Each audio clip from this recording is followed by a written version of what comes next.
দেখেন, আমি এটা অনেকবার বলেছি যে একজন যিনি শুধু পেটের দায় যে কোনো মতে নিজে খেতে পারছেন না অথবা বাচ্চাটাকে খাওয়াতে পারছেন না, এই জন্য নিজের শরীরটাকে অন্যের কাছে বিক্রি করে দিচ্ছেন, এই লজ্জা আমার থাকা উচিত যে আমার দেশে একজন নারী শুধু পেটের দায় সন্তানকে খাওয়ানোর জন্য শরীরটা বিক্রি করছেন, আর আমি তার বেশ্যা ডাকি। আবার আমাদের তো মরে যাওয়া উচিত লজ্জায়।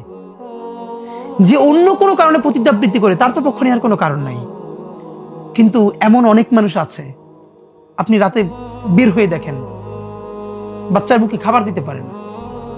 আপনি খেয়াল করেন, আমার চোখে আপনার চোখে যিনি একজন বেশ্যা, এই মানুষটা যখন এই টাকায় বাচ্চার জন্য একটা খাবার কিনে নিয়ে যাচ্ছে, সেই বাচ্চার চোখে উনি এই দুনিয়ার সব থেকে সম্মানিত জননী। একজন নারীকে দুটো চোখে, একজন তার কাছে জননী আর আমার চোখে বেশ্যা।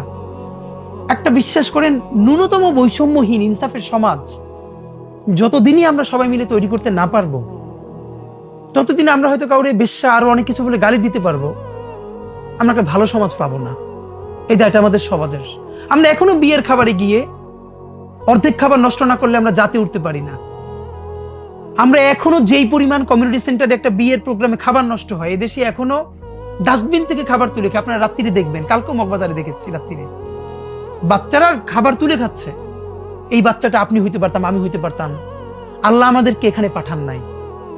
তাহলে যে এখনো ডাস্টবিন থেকে খাবার তুলে খাচ্ছে, সেই দেশে আমি ফুটানি করে, আমি বিয়েতে খাবার নষ্ট করি, আমার অফিসে খাবার নষ্ট করি, প্রতিদিন ফ্রিজ থেকে এত খাবার ফেলে দেই, আল্লাহ জিজ্ঞেস করলে আপনি আমি জবাব দিব কি ভাই?